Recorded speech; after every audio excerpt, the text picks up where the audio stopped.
Chemical dye വാങ്ങി അടിച്ചു കഴിഞ്ഞാൽ തൊലിപ്പുറമേയും അതുപോലെ തന്നെ മറ്റവയവങ്ങളെയും ബാധിക്കുന്ന ക്യാൻസറിന് വരെ സാധ്യതയുണ്ടെന്ന് നിങ്ങൾക്കറിയാവോ? മുഖം, നെറ്റി, ചെവി, കഴുത്ത്, കൈത്തണ്ടകൾ ഇവയിൽ കറുപ്പും നിറവും വെള്ളപ്പാണ്ടും ഒക്കെ പാർശ്വഫലങ്ങളായിട്ട് വരാറുമുണ്ട്. ഒരിക്കലും 4% PPT സാന്ദ്രതയുള്ള ഡൈകൾ ഉപയോഗിക്കാൻ വേണ്ടിയിട്ട് പാടില്ല കേട്ടോ. ഹെയർ ഡൈ നല്ലതാണ്, പക്ഷേ ഞാൻ ഈ പറയുന്ന കാര്യങ്ങളൊക്കെ ശ്രദ്ധിച്ചില്ലെങ്കിൽ പണി പാളും കേട്ടോ. നമ്മുടെ ഡൈയും ഹെയർ കളറൊക്കെ ചിലവ് കുറഞ്ഞതും സുലഭവുമായ ഒരു സംഭവമാണല്ലേ. അതുകൊണ്ട് തന്നെ തലമുടി നരയ്ക്കുന്നത് ഒരു പ്രശ്നമല്ലാത്ത കുറേ ആൾക്കാരുണ്ട്. എന്നാൽ ഒരു വിഭാഗം ആൾക്കാർ അലർജിയെ പേടിച്ചിട്ട് പരീക്ഷണത്തിന് പോലും മുതിരാത്ത ആൾക്കാരും ഒരു സൈഡിലുണ്ട്. സുരക്ഷിതമായിട്ട് നമുക്ക് മുടിക്ക് നിറം നൽകണമെങ്കിൽ കുറച്ച് കാര്യങ്ങളൊക്കെ ശ്രദ്ധിക്കണം കേട്ടോ. അവ എന്തൊക്കെയാണെന്ന് നോക്കാം. നമ്മുടെ സിന്തറ്റിക് ഹെയർ ഡൈയിലെ പാരാഫീനൈൽ ഡയമീൻ എന്ന് പറയുന്ന രാസവസ്തുവാണ് അലർജിക്ക് കാരണമാകുന്നത് കേട്ടോ. സാധാരണ കാലി മെഹന്തിയിലാണ് ഇത് ധാരാളമായിട്ട് കാണപ്പെടുന്നത്. അലർജി പ്രശ്നം എന്ന് പറയുമ്പോൾ ചൊറിച്ചില്, ചുവന്ന് അവിടെ തിമിർത്ത് വരിക, പിന്നെ അതിൽ നിന്ന് നീരൊലിക്കുക, അതുപോലെ തന്നെ ആൻജിയോ എഡീമ പോലുള്ള ഗുരുതരാവസ്ഥകൾ ചില ആൾക്കാർക്ക് ഉണ്ടാകാറുണ്ട്. ചില ആൾക്കാർക്ക് തൊലിപ്പുറത്തും അതുപോലെ തന്നെ മറ്റ് അവയവങ്ങളിലും ക്യാൻസർ വരെ വരാനുള്ള ചാൻസ് ഉണ്ട്. മുടി കൊഴിച്ചില്, മുടിയുടെ തിളക്കം നഷ്ടപ്പെടുക, മുടി പൊട്ടിപ്പോവുക, അതുപോലെ തന്നെ ചില ഭാഗങ്ങളിൽ വട്ടത്തിന് മുടി നഷ്ടപ്പെടുക, മുഖത്ത്, നെറ്റിയിൽ, കഴുത്തിൽ, അതുപോലെ തന്നെ ചെവി, കൈത്തണ്ടയിലൊക്കെ ചില ആൾക്കാർക്ക് വെള്ളപ്പാണ്ട് പോലെ ആയിരിക്കും, ചില ആൾക്കാർക്ക് അത് കറുത്ത പാണ്ട് പോലെ വരാനുള്ള ചാൻസ് ഉണ്ട്. അപ്പോൾ അതിന് ശ്രദ്ധിക്കേണ്ടത് 4% മുകളിൽ PPT സാന്ദ്രതയുള്ള ഹെയർ ഡൈകൾ നിങ്ങൾ ഒരിക്കലും ഉപയോഗിക്കരുതേ. കൂടാതെ തന്നെ ശ്രദ്ധിക്കേണ്ട മറ്റൊരു കാര്യം എന്ന് പറയുന്നത് ഒരു പാച്ച് ടെസ്റ്റ് ചെയ്യാനും മറക്കരുത്. അതുപോലെ തന്നെ ചുരുങ്ങിയ സമയം മാത്രം നമ്മുടെ തലയിൽ ഡൈ വയ്ക്കാൻ വേണ്ടി ശ്രമിക്കുക, അതായത് കെമിക്കൽ ഡൈ. അതുപോലെ തന്നെ നമ്മുടെ ശരീരത്തിൽ പുരളാനും പാടില്ല, അതും ഒന്ന് ശ്രദ്ധിക്കുക. അപ്പോൾ ഇത്തരം കാര്യങ്ങൾ ശ്രദ്ധിക്കുന്നതിന് പകരമായിട്ട് നമുക്ക് ടെമ്പററി ആയിട്ടുള്ള നമ്മുടെ നാച്ചുറൽ ഡൈസ് ആയിരിക്കും ഏറ്റവും നല്ലതെന്ന് പറയുന്നത് അല്ലേ. അപ്പോൾ നമ്മുടെ വീടുകളിൽ തന്നെയുള്ള ഡൈസ് ഉപയോഗിക്കുന്നതായിരിക്കും ഏറ്റവും കൂടുതൽ നല്ലതെന്ന് പറയുന്നത്. അതായത് നമ്മുടെ വീട്ടിൽ നമ്മളുടെ കൈ കൊണ്ട് തന്നെ വിശ്വാസത്തോടെ ഉണ്ടാക്കി തേക്കാൻ പറ്റുകയാണെങ്കിൽ 1 അല്ലെങ്കിൽ 2 ദിവസത്തേക്ക് നമ്മുടെ മുടി കറുത്തിരുന്നാലും നമുക്ക് പേടിക്കേണ്ട ആവശ്യമില്ല.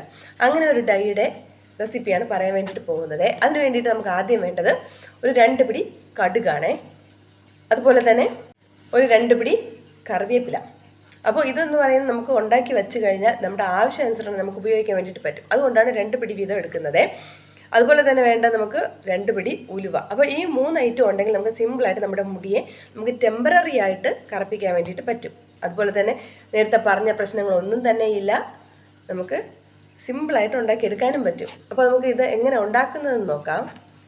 അതിന് വേണ്ടിയിട്ട് ആദ്യം നമ്മൾ ഒരു ചീനച്ചട്ടി എടുക്കുക. അതിൽ നമ്മൾ കറിവേപ്പില, ഉലുവ, അതുപോലെ തന്നെ കടുക്, ഈ 3 ഐറ്റം ഇട്ടിട്ട് നല്ലവണ്ണം വറുത്തെടുക്കണം. നമ്മൾ കയ്യിലെടുത്തൊന്ന് ഞെരടുമ്പോൾ അത് പൊടിഞ്ഞു വരണം. അതാണ് ഇതിൻ്റെ പരുവെന്ന് പറയുന്നത്. അപ്പോൾ നമ്മൾ കുറച്ച് ഒരു 10-15 മിനിറ്റ് ഒന്ന് ചെറുതായിട്ടൊന്ന് അത് മിക്സ് ചെയ്ത് കൊടുക്കുമ്പോൾ തന്നെ നല്ല രീതിയിൽ അത് കറുത്ത് പൊടിഞ്ഞു വരും. അപ്പോൾ നമുക്ക് ഫ്ലെയിം ഓഫ് ചെയ്തതിന് ശേഷം നനവില്ലാത്തൊരു മിക്സിയുടെ ജാറിൽ ഇതിനെ പൊടിച്ചെടുക്കാം. അതിനുശേഷം പൊടിച്ചിട്ട് നമുക്ക് നിങ്ങൾ ഏത് ഹെയർ ഓയിലാണോ സാധാരണ ഉപയോഗിക്കുന്നത് ആ ഹെയർ ഓയിൽ ഇതിലേക്ക് ആഡ് ചെയ്തിട്ട് നമ്മുടെ നരച്ച മുടിയിലൊക്കെ അപ്ലൈ ചെയ്താൽ മതി. അപ്പോൾ ഞാൻ ഇവിടെ ഓൾറെഡി ഈ പൊടി ഉണ്ടാക്കി വെച്ചിട്ടുണ്ട് കേട്ടോ. അപ്പോൾ ഇതാണ് നമ്മുടെ പൊടി എന്ന് പറയുന്നത്. അപ്പോൾ ഇത്രയും ആവശ്യമായിട്ടില്ല, കുറച്ച് നമ്മുടെ നര അനുസരിച്ചിട്ട് നമുക്ക് ഇതിൻ്റെ അളവ് കൂട്ടുകയും കുറയ്ക്കുകയും ചെയ്യാൻ കേട്ടോ. ഇപ്പോൾ ഇതിൽ ഞാൻ 1/2 സ്പൂണിന് മുകളിൽ എടുത്തിട്ടുള്ളൂ. അതൊരു പാത്രത്തിലേക്ക് നമുക്ക് മാറ്റി കൊടുക്കാം. എന്നിട്ട് സാധാരണ നമ്മൾ ഏത് ഹെയർ ഓയിലാണോ ഞാൻ നേരത്തെ പറഞ്ഞതുപോലെ ഇതിലേക്ക് നമ്മൾ തലയിൽ തേക്കുന്നത് അത് ഇതിലേക്ക് ആഡ് ചെയ്ത് കൊടുക്കാം. ഞാനിപ്പോൾ ഡാബർ ആംലയാണ് ആഡ് ചെയ്യുന്നത്. ഇല്ല എങ്കിൽ നമ്മുടെ നാടൻ വെളിച്ചെണ്ണയാലും മതി കേട്ടോ. അപ്പോൾ കുറേശ്ശെ നമ്മളിതിലേക്ക് ഒഴിച്ചിട്ട് വേണം മിക്സ് ചെയ്തെടുക്കാൻ വേണ്ടിയിട്ട്. അല്ല എങ്കിൽ ചിലപ്പോൾ നമ്മൾ തലയിലേക്ക് അപ്ലൈ ചെയ്യുന്ന സമയത്ത് ഇത് ഒഴുകി പോകാൻ വേണ്ടിയിട്ടുള്ള ചാൻസ് ഉണ്ട്. അതുകൊണ്ടാണ് പറയുന്നത്.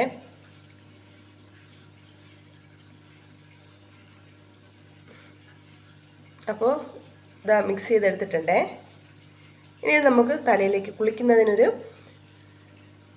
3 മണിക്കൂർ മുന്നേ തലയിൽ അപ്ലൈ ചെയ്തിട്ട് നോർമൽ വെള്ളത്തിൽ കഴുകി കളയാം. അപ്പോൾ ഞാൻ നേരത്തെ പറഞ്ഞത് നമ്മൾ കെമിക്കൽ ഡൈ ആണ് ഉപയോഗിക്കുന്നതെങ്കിൽ അത് അധികം നേരം വയ്ക്കാൻ വേണ്ടിയിട്ട് പാടില്ല. അങ്ങനെ വെച്ച് കഴിഞ്ഞാൽ ചില ആൾക്കാർക്ക് നേരത്തെ പറഞ്ഞതുപോലുള്ള പ്രശ്നങ്ങളെല്ലാം വരാൻ വേണ്ടിയിട്ടുള്ള ചാൻസ് ഉണ്ട്. ഇതാവുമ്പോൾ നമുക്ക് ഒന്നും പേടിക്കാതെ തന്നെ ഉപയോഗിക്കാൻ വേണ്ടിയിട്ട് പറ്റും. ഇതായിപ്പോൾ ഞാൻ കാണിച്ചു തരാം. ജസ്റ്റ് കയ്യിലൊന്ന് ഞാൻ തേച്ച് കാണിച്ചു തരാവേ.